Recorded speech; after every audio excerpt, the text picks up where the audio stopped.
अस्सलाम वालेकुम। अल Saudi तिब्बी foundation की जानिब तो मैं हसन रियाज। नाजरीन, अल सऊदी तिब्बी फाउंडेशन के जोड़े बानी ने हकीम सैफुल्ला सीकू साहब, उन्होंने 70 तो ज़ायद किताबां तिब ते लिख दित्तियां ने और उन्होंने ही किताब विचों अज एक टॉपिक मैं चूज़ किया ताकि थोड़े नाल गल कर सकां। जी हाँ नाजरीन, अज का टॉपिक है वह है मुबासरत की तैयारी। नाजरीन, ये बहुत ही अहम चीज़ है जी बिल्कुल फजूल नहीं है। लोग कहते हैं ये फजूल चीज़ है मुबासरत की तैयारी, ये टाइम वेस्टेज है, इवें दी कोई गल नहीं हैगी। मुबासरत की तैयारी बहुत ही अहम चीज़ हैगी है, जिहदे एक तो मर्द नूं अपने आप ते कंट्रोल रखण दी ट्रेनिंग भी मिल जाती है तो दूसरा औरत के जज्बात नूं भी बेदार कर सकता है। नाज़रीन, शुरू इवें हुंदा है कि शायद आप उस तरीके नाल चीज़ों को कंट्रोल नहीं कर पा रहे होंगे, लेकिन ज़रूरी नहीं है कि चीज़ां इवें ही चलदियां ने। एक टाइम आता है कि आप एक दूसरे की माइंड रीडिंग शुरू कर दें और उस तरीके नाल आप एक दूसरे को ज़्यादा समझ पा रहे होंगे या फिर ज़्यादा तरीके नाल मुबासरत महसूस कर रहे होंगे। नाज़रीन, हुंदा है कि जदों भी मर्द या औरत किसी भी मुराहल तो गुजर रहे हों तो एंड वाला जो मरहला होंगे जिस अपने आप की तकमील कर रहे होंगे, उस टाइम ज़्यादातर यह होंगे है कि जोश ज़्यादा शिद्दत इख्तियार कर जाती है जज्बात, और उस टाइम इस चीज़ का ध्यान रखना चाहिए कि वह किसी दरिंदगी का रूप इख्तियार ना करे, क्योंकि ओबीयसली ऐसा लम्हा वा जिस लम्हे इंसान ज़्यादा शिद्दत महसूस कर रहा होंगे, जल्द अज जल्द उस चीज़ तो फरागत हासिल करना चाह रहा होंगे या तस्कीन लेना चाह रहा होंगे, खुशी महसूस करना चाह रहा होंगे, इस करके वो थोड़ी शिद्दत आ जाता है। और उस टाइम ज़रूरी है कि मर्द अपने आप को कंट्रोल रखे ताकि किसी भी तरह की दरिंदगी का कोई भी मुजाहरा ना हो सके। लेकिन अगर औरत को लगे कि वह उस चीज़ से कंट्रोल नहीं रख पा रहा तो औरत को चाहिए कि उन्होंने थोड़ी देर वास्ते साइड पर कर दे, दूर कर दे, और जो उन्होंने दूर करने तो बाद दोबारा अपने सेंसिस आएगा तो औरत देखेगी कि वह ज़्यादा अच्छे तरीके ना लुत्फअंदोज़ हो रही होएगी या मर्द भी लुत्फअंदोज़ हो रहा होएगा। नाज़रीन, जो एंड वाला मरहला होंगे वो जहनी तस्कीन भी बहुत ज़रूरी है, क्योंकि उस टाइम जी तस्कीन महसूस कर रहे होंगे उस जहनी तौर पर भी बहुत ज़रूरी होंगी, वरना चिड़चिड़ापन भी आदतों में आ जाता है।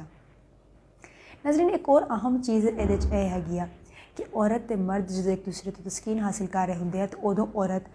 अपने आप को खुल के उहदे नाल जाहिर कर रही होंगी, जो भी वो महसूस कर रही होंगी है, जो भी वो चाह रही होंगी। ऐसा नहीं होंदा कि औरत किसी मुजस्मे की तरह लेटी हुई हो और बस मर्द कर रहा हो जो कर रहा है। इस वास्ते ज़रूरी है कि औरत की थोड़े नाल ज़हनी हम आहंगी हो, औरत थानू समझती हो और औरत खुल के अपने जज्बात का इजहार कर रही हो। उदों ही मुमकिन है जो उन्होंने पता हो कि साथी उन्होंने किसी भी मशकूक नज़र नाल नहीं देखेगा और उन्होंने समझेगा। नज़र पहले के वक्त इवें होंदा सीगा कि जो भी कर रहा होंदा मर्द कर रहा होंदा औरत को शायद यह कह दिता जाता सीगा कि तुसी अपने जज्बात का कोई भी खुल के इजहार नहीं कर सकते, क्योंकि औरत का जोड़ा काम सिर्फ यह है कि हाँ जी हाँ जी करना है तो कुछ नहीं दसना मर्द नूं अपने नूं, किसी भी किस्म की ख्वाहिश का इजहार नहीं करना। तो नुकसान ये होंदा सी कि औरत शायद उस तरीके नाल लुत्फअंदोज़ नहीं हो पा रही होंदी सी। लेकिन औरत नूं पूरा हक है अपनी गल कहण दा और अपने जज्बात का इजहार करन दा। लेकिन उदों जो मर्द उन्होंने लगे कि वह मर्द उत्ते इस कदर एतबार करता है, इस कदर उन्होंने मैंटल अप्रोच आ कि मर्द उन्होंने मशकूक नज़र नाल नहीं देखेगा, और जो औरत अपने जज्बात का उस टाइम इजहार कर रही होंदी है तो उस टाइम तुसी शायद ज़्यादा लुत्फअंदोज़ हो रहे हो उस वक्त तो जो तुसी खुद कर रहे हो। नाज़रीन, एक होर चीज़ का ध्यान रखना बहुत ज़रूरी है कि जो तुसी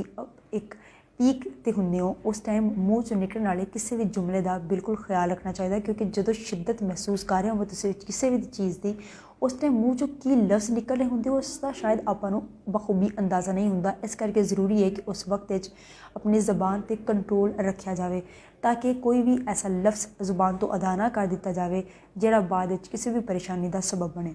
लेकिन नाज़रीन, इसके साथ साथ मैं तुहानूं ये भी दस्सी जावां कि अगर किसी मर्द को फिर भी किसी किस्म की कोई दिक्कत महसूस हो रही है, उन्होंने लगता है कि वह अपनी औरत को सैटिस्फाई नहीं कर पा रहा है या उसकी औरत सैटिस्फाई नहीं हो रही। एक होर मैं इस गल का जिक्र करना चाह रही हूँ नाज़रीन कि यह भी हो सकता है कि शुरू तुसी एक दूसरे तो वो मुबासरत हासिल ना कर पा रहे हो, और शहवत महसूस ना कर पा रहे हो,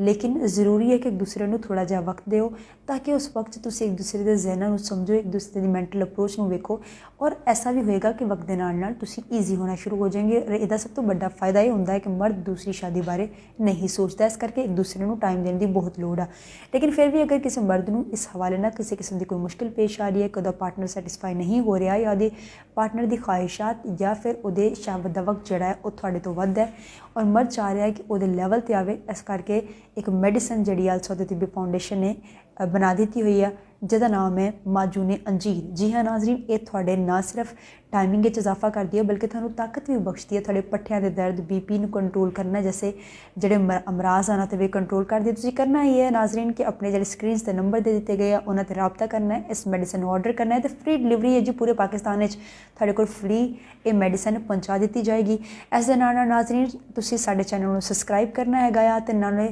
स्क्रीन आइकन का जो बटन है उन्होंने दबाना है तो नाले वीडियो लाइक करनी है ताकि ਤੁਹਾਡੇ ਕੋਲ अगली अपडेट भी आती रहे। तो तद तक ਲਈ ਮੈਨੂੰ ਤੁਸੀਂ देनी है इजाज़त। अल्लाह।